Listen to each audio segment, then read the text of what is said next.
Bonjour à toi qui veux découvrir ou redécouvrir les ressources humaines. Je m'appelle Laurent Chapelle et de cette matière, ma passion, j'en ai fait mon métier en créant la société RH Expert il y a plus de 10 ans. Aujourd'hui, j'ai la chance d'intervenir au quotidien avec d'autres passionnés RH dans les entreprises, quel que soit l'endroit, le secteur ou la taille, pour comprendre et accompagner les employeurs. Votre podcast RH, c'est un mélange de femmes et d'hommes qui vivent au quotidien les RH et vont maintenant échanger pour vous apporter les clés de ces métiers extraordinaires. On prend un thème qui contient 12 épisodes avec chacun 12 questions pour comprendre le monde d'hier et de demain. Dans le cadre du thème de la découverte des ressources humaines, l'épisode 2 d'aujourd'hui est consacré à savoir ce qu'est le management des ressources humaines avec 3 parties et 3 invités. Aujourd'hui, dans Graines de RH, je reçois Salima Zouber, étudiante à la Chaire Academy au Luxembourg. Puis dans Entreprise de RH, on échangera avec Patricia Fratini, Head of Group RH de la Villande. Et enfin, dans la 3e et dernière partie, l'expert RH de la semaine sera Charlène Garatoni, responsable des ressources humaines et experte en ressources humaines. En moins d'une demi-heure, on va vous donner des informations et un éclairage sur votre passion, les ressources humaines, avec quelques surprises durant les échanges. Allez, on va RH bavarder.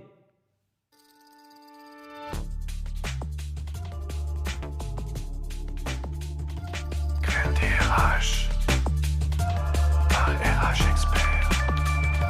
Graines des RH. Bonjour Salima Zouber, tu es étudiante en Master Management des ressources humaines à la HR Academy au Luxembourg. C'est donc un métier passionnant que tu vas réaliser et surtout tu vas me dire maintenant pourquoi. Bonjour Salima. Bonjour Laurent. Alors oui, je veux travailler dans les ressources humaines car c'est un métier qui me plaît depuis très longtemps. Allier l'aspect humain et productivité de l'entreprise est une idée qui me plaît beaucoup. Enfin, j'ai rencontré quelqu'un qui depuis tout petit veut être RH. Écoute, j'avais rencontré que des cosmonautes. Je suis très heureux. Alors maintenant, si le thème général de ce podcast se demande ce qu'est le management des ressources humaines, on va poser la première question et revenir aux origines. Et tout d'abord et tout simplement, qu'est-ce que le management ? Alors, par définition, le management, c'est une mise en œuvre de moyens humains et matériels d'une entreprise pour atteindre des objectifs. Donc cela va passer par un ensemble de techniques de gestion, de planification, d'organisation, de direction et de contrôle.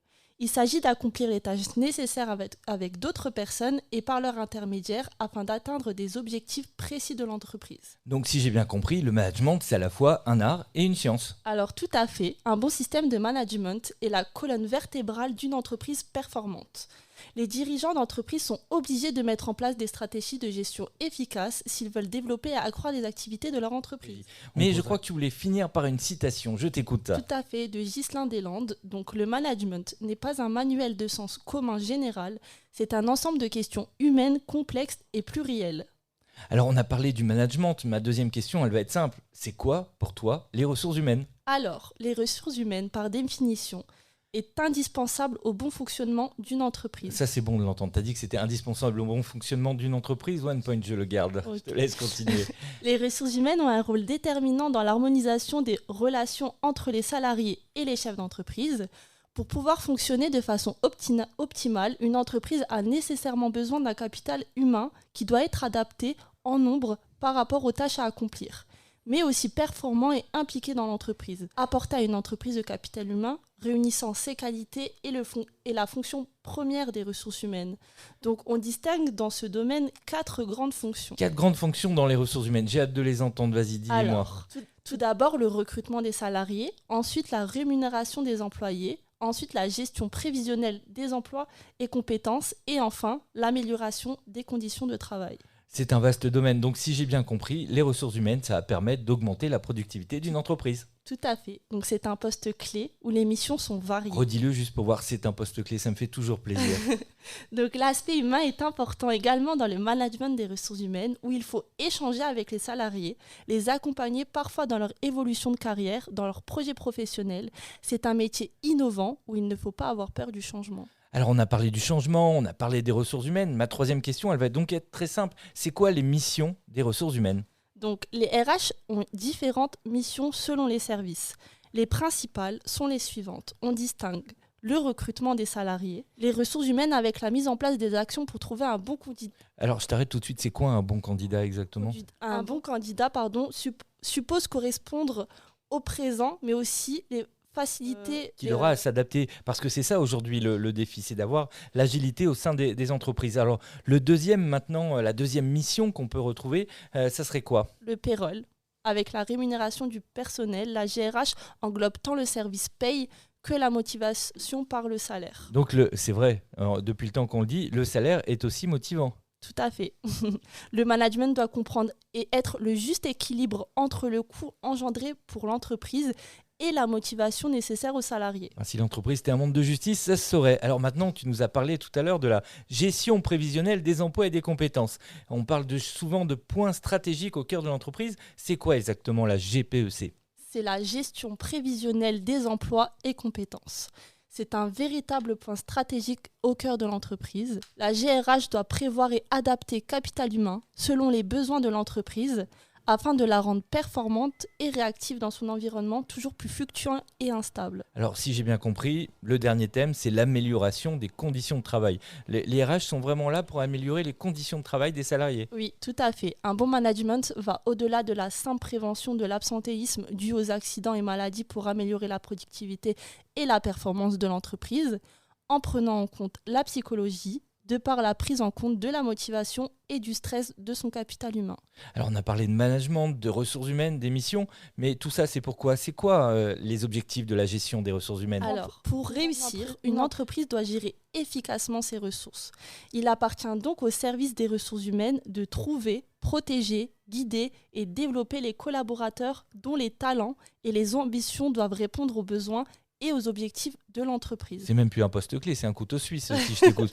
Mais c'est quoi le principal objectif ? C'est la recherche de la performance de l'entreprise, en veillant à respecter les intérêts de tous. Pour cela, il existe des objectifs secondaires parmi lesquels augmenter la motivation, valoriser les compétences, améliorer l'organisation, faciliter l'accès à l'information. Ça fait quand même beaucoup, mais on peut retrouver quand même des facteurs de motivation au travail. Généralement, on en compte 5, je crois. Bien sûr, donc les 5 sont la rémunération, le contenu du poste, l'environnement de travail, les relations avec les employés et enfin le statut. Alors, certains facteurs quand même provoquent des insatisfactions et peuvent au contraire être facteurs de démotivation, tu crois pas ? Oui, c'est dans tout cela que l'on se rend compte qu'un bon management en ressources humaines doit prendre en considération de nombreux aspects pour avoir de bons résultats.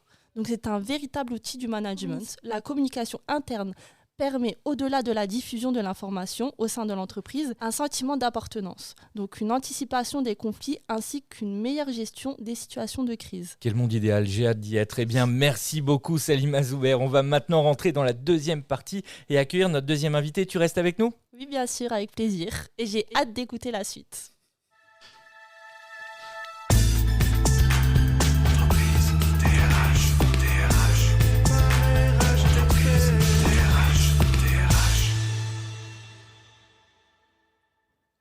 Bonjour Patricia Fratini, Head of Group HR de la Banque Aviland, présente dans 6 pays.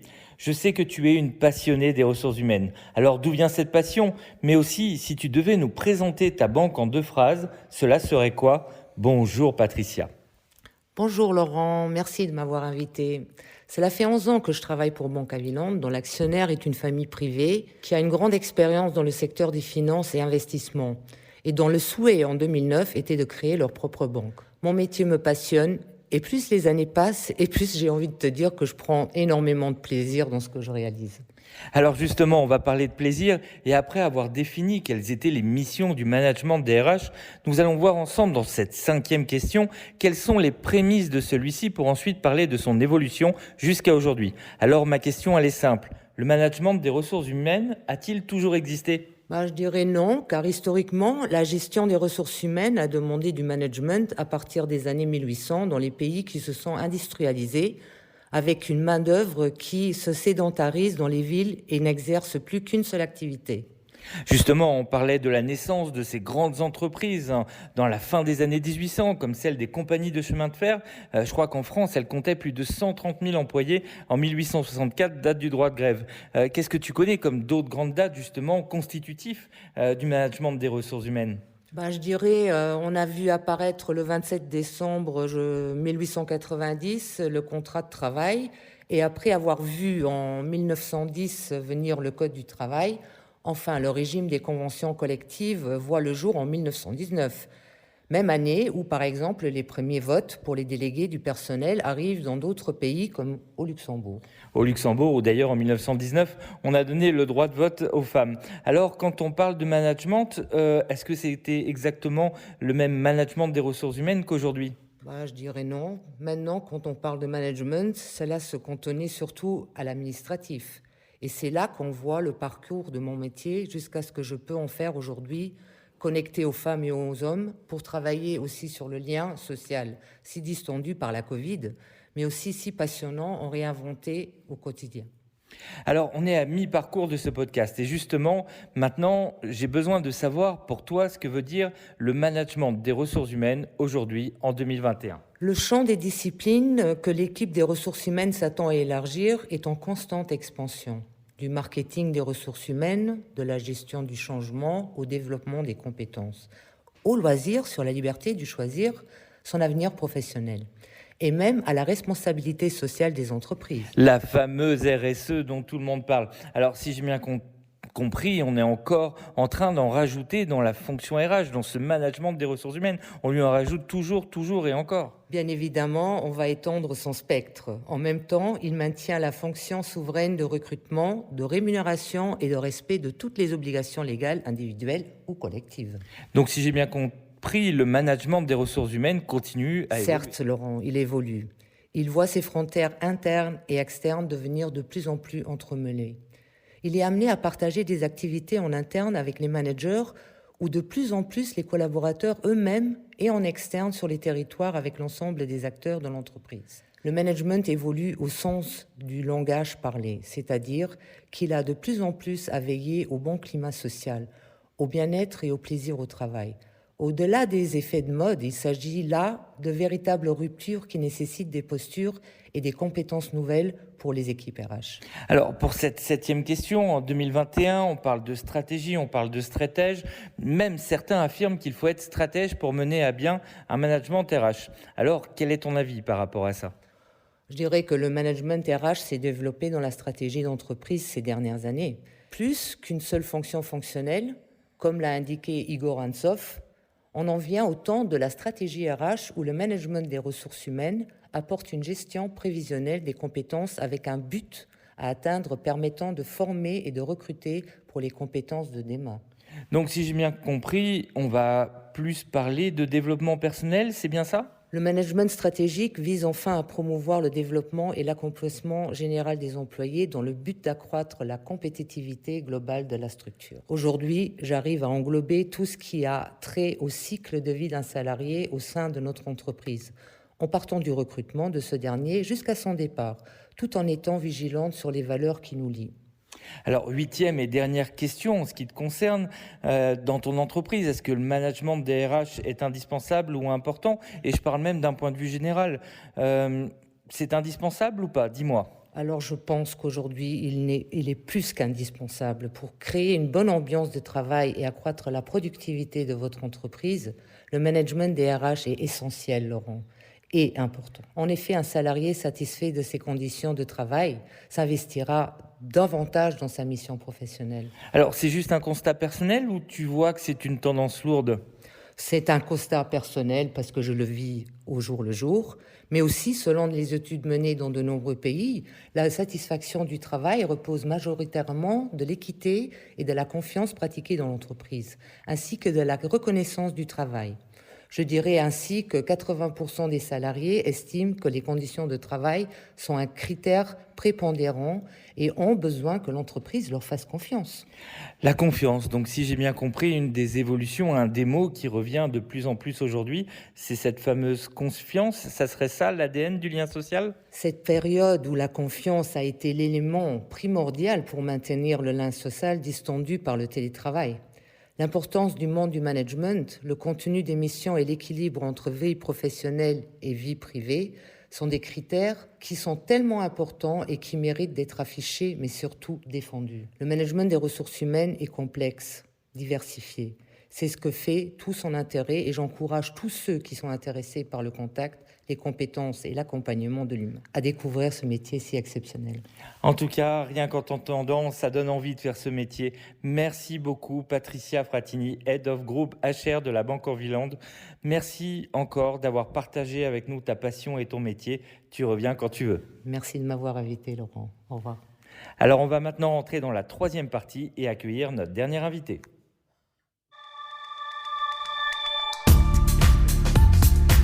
Expert DRH. Expert DRH. Bonjour Charlène Garatoni, responsable des ressources humaines chez RH Expert au Luxembourg et donc experte des ressources humaines. C'est un métier passionnant que tu as la chance de faire, que tu exerces au quotidien et tu vas me dire pourquoi tu as envie de faire ce métier. Bonjour Charlène. Bonjour Laurent. En effet, j'ai décidé de devenir responsable RH puisque c'est un métier qui permet une vision en 360 degrés de l'entreprise. C'est un métier très intéressant donc, qui évolue au fil du temps puisque nous, on n'est plus sur un poste purement administratif. Être responsable RH, c'est d'accompagner les salariés dès leur premier jour dans l'entreprise tout en travaillant sur la politique de management puisque je travaille aussi en direct avec chacun des managers dans le but d'accompagner au mieux les équipes de chaque département. Alors je te remercie de nous accompagner justement pour la fin de ce podcast puisque justement on travaille et on se pose la question concernant qu'est-ce que le management des ressources humaines et cette 9e question tire déjà les leçons de la crise Covid même si on n'est pas encore totalement sorti et moi ça m'intéresse de savoir pourquoi pour toi le management des RH s'est avéré très offensif parce que on le dit souvent ça a été compliqué cette crise et on a vu les RH partir les derniers, revenir les premiers. Est-ce que ça a été aussi ton cas ? Oui, en effet, j'ai été une des dernières à partir et une des premières à revenir. C'est vrai que la situation de cette crise sanitaire a été très compliquée à gérer. Le management a été chamboulé, les ressources humaines se sont retrouvées au premier plan puisque tout a été remis en cause, que ce soit les conditions de travail, les relations de travail ou encore les méthodes. Donc si j'ai bien compris, on a retrouvé un peu les RH, on les avait parfois un peu oubliés, perdus de vue, on en a parlé tout à l'heure lors du podcast, et là on les a retrouvés, alors même si on ne les a pas applaudis à 20h, et c'est dommage, justement c'est aussi grâce à eux que beaucoup d'entreprises ont pu passer cette crise. Oui, en effet, les RH ont eu un poids prépondérant. Voilà, on a pu le constater pendant cette crise où l'employeur, à travers le service des ressources humaines, a dû mettre en place diverses choses pour protéger et prévenir les collaborateurs. Et je crois que tu fais bien de le souligner, une des fonctions justement de la direction, mais aussi des ressources humaines, c'est de protéger et de prévenir les collaborateurs. Alors en quelques mots, qu'est-ce qu'ont dû faire les RH pour pouvoir protéger et prévenir les collaborateurs ? Alors les RH, donc tout comme j'ai pu le faire, ont dû mettre en place des mesures sanitaires, des mesures de distanciation pour protéger au maximum les collaborateurs et bien s'assurer que les gestes barrières sont appliqués. Donc ça, alors une petite pensée au RH, si tu étais en France, tu devais faire respecter 1 mètre, en Belgique 1,50 m et au Luxembourg, c'était 2 mètres de distanciation. Il faudra qu'on m'explique un jour la logique dans tout ça. Alors, comment est-ce que justement aussi tu as pu mettre en place le télétravail ? Parce qu'on s'est retrouvé avec du télétravail, avec, pour être franc, pas forcément beaucoup d'entreprises qui encore y allaient. Il y avait toutes les excuses du monde, la RGPD, l'informatique, et tout d'un coup, tout le monde s'est retrouvé en télétravail, ou en tout cas une grande partie de la population. Qu'est-ce qu'il faut faire ou qu'est-ce qu'il a fallu faire pendant cette période pour rendre le dispositif du télétravail performant ? Oui, c'est vrai que toutes les entreprises ont été prises de court pour mettre en place le télétravail. Donc le but, ça a été de mettre en place à disposition le matériel informatique nécessaire afin de permettre aux salariés de pouvoir télétravailler dans de bonnes conditions. Mettre en place aussi les outils collaboratifs puisqu'on n'oublie pas les échanges entre chacun des salariés et leur manager. Et mettre en place, bien évidemment, une charte de télétravail avant que les salariés soient en télétravail. Et on n'oublie pas un des points, quelque part, le plus important, où là, on a retrouvé vraiment l'ADN même des RH, le fameux lien social. Oui, effectivement, le lien social a été très important, surtout en cette période de crise sanitaire, et il a fallu aussi mettre un point d'honneur là-dessus. Et apprendre aux managers à faire du lien social, c'est un peu ça ? Oui, exactement. Alors, ma 10e question, on va parler du bien manager justement durant la crise Covid. Ces managers qui se sont aussi retrouvés en première ligne, qui ont dû naviguer entre le télétravail, le présentiel, les départs, les arrivées. Est-ce que ça a été simple ou plutôt compliqué à faire ? Non, le management à distance n'a pas été facile et ne l'est pas forcément encore aujourd'hui. Tous les managers apprennent encore à manager à distance puisque le confinement a été l'occasion pour les entreprises de revoir leur modèle. Le management voit son rôle de relais de communication interne réduit, forcément en raison de cette crise. Alors réduit, mais il y en a plein qui ont eu des imaginations, hein. J'ai vu des cours de pilates, j'ai vu des apéros qui étaient visio. Je pense que ça a été compliqué pour certains. Mais aujourd'hui, est-ce que les entreprises améliorent ces modèles et justement travaillent sur ce fameux lien social ? En effet, certaines entreprises aujourd'hui s'orientent vers plus d'autonomie et de confiance de travail en équipe. C'est vrai qu'il est impératif de passer plus de temps à donner la direction aux collaborateurs afin qu'ils soient tous alignés sur les mêmes objectifs. Alors si j'ai bien compris, aujourd'hui on parle d'autonomie, d'ailleurs on l'a vu, hein, souvent on parle dans le télétravail beaucoup plus de livrables à faire que d'heures à réaliser, et en quoi le service des ressources humaines a pu accompagner justement ces managers dans cette fameuse transformation du lien social et du travail ? Le service des ressources humaines doit donc accompagner les managers dans cette transformation.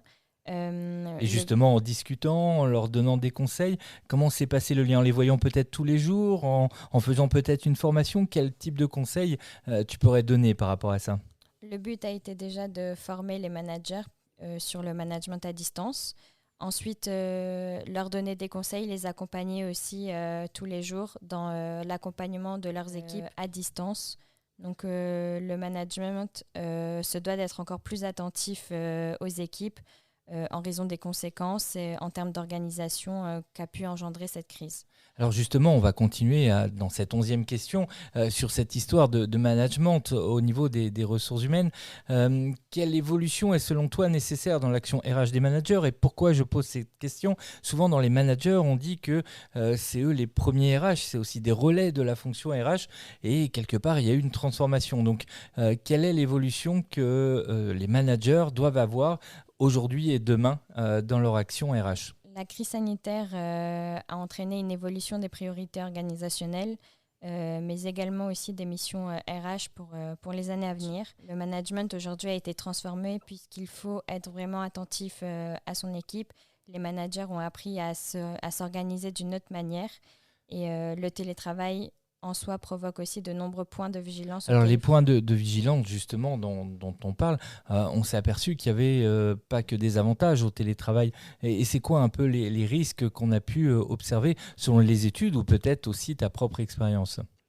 Alors, on peut rencontrer aussi des risques psychosociaux tout d'abord qui sont liés au travail, l'isolement, la surcharge de travail, la fatigue, la tension, le fait aussi d'être éloigné de ses collègues de travail. Il a fallu aussi redimensionner régulièrement la charge de travail en priorisant les produits et les services qui sont à livrer. Le manager doit aussi s'assurer que les conditions organisationnelles, techniques et humaine. Ce sont vraiment des vilains mots. Si Mané, que je connais très bien, était là, il se dirait « mais j'ai rien compris ». Mais globalement, on est obligé de refaire toute la structure, la façon de faire son boulot. Exactement, il a fallu vraiment s'organiser, se réorganiser aussi. Mais tout simplement, il faut écouter et les managers, les salariés, et par rapport à ce qu'on écoute, arriver à retravailler sur ce fameux lien social, n'est-ce pas ? Exactement. Alors on arrive à la dernière question et forcément on va se projeter très très loin et peut-être pas si loin que ça.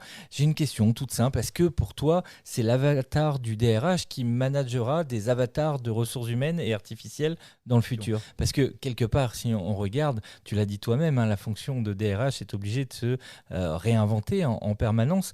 Mais cette question d'automatisation, elle fait pas un peu débat si on regarde sur cette technologie au travail ? Pour certains, la digitalisation totale de certaines fonctions est à prévoir, comme par exemple pour le recrutement par l'intelligence artificielle. L'aspect humain du métier reste indispensable. Donc on est d'accord ou pas d'accord sur le fait que le RH doit garder un aspect humain ? Pour certains aspects, oui, l'aspect humain reste très important. Alors, il y a d'autres évolutions, évidemment, au niveau des métiers, des compétences. On dit souvent que les compétences qu'on aura dans 30 ans, on ne les connaît pas forcément encore aujourd'hui. Comment est-ce qu'on peut les travailler et comment, justement, cette digitalisation modifie le propre métier des ressources humaines, donc ton métier au quotidien? Parce que j'imagine que ça reste le sujet principal de leur action. Parce que ça fait quoi, généralement, un DRH? Un DRH, ça doit anticiper, prévoir et organiser la transition digitale.